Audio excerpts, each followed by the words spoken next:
ako papayag na mahihiring-hiringan kayo dyan at I will have you arrested. I promise. Kahit na senador ka, kahit na sinasabi mong matanda ka na ilang taong ka na sa Senado, try me. Magpahiring ka ng Blue Ribbon ulit. Magpahiring ka. I don't care kung dati kang Senate President, dati kang Speaker of the House, I don't give up. Talagang papahuli kita. Kung hindi papahuli, kung ayaw ng usa, bibit-biting kita, kukwilyuhan kita, palalayasin kita dyan sa floor na yan. Because I am the legitimate Blue Ribbon Chairman. Wow, ang tapang ah. Bibit-bitin na, kukwelyuhan pa. Kung totoong bibit-bitin mo siya, bakit kukwelyuhan mo pa? Ay binit-bit mo na nga. Saka bakit magagalit ka? Di ba nga dapat matuwa ka pa? Sabi mo ikaw yung legitimate Blue Ribbon Chairman, eh di dapat ikaw yung nag-iimbestiga.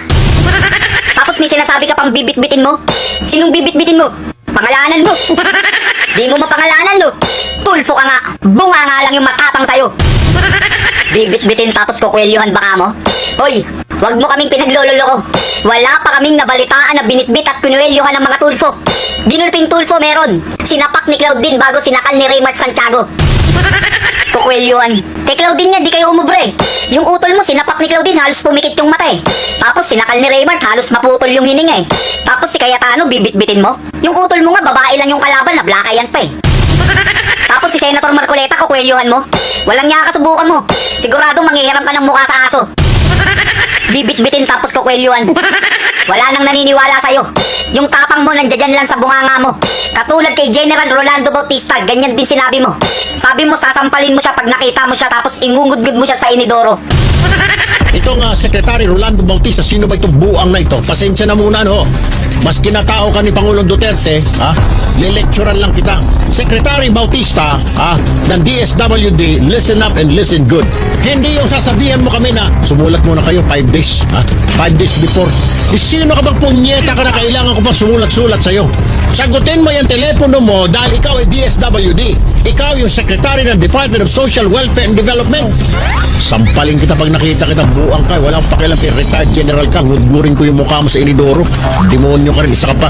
Dagdag ka sa problema. Kaya tayo napupulaan ng mga lintik na mga dilawan. Dahil yung mga stroke din yung kagaguhan.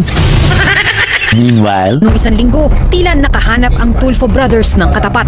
Nagwala sa programa niya sa radyo si Erwin Tulfo dahil hindi nagpa-interview si DSWD Secretary Rolando Bautista. Paulit-ulit niyang minura si Bautista at tinawag na buwang at inutil.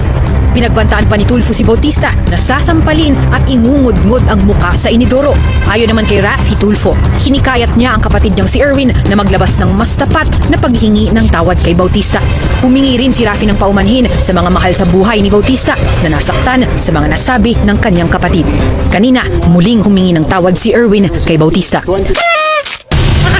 Sinungaling ka, kala ko ba sasampalin mo pag nagkita kayo?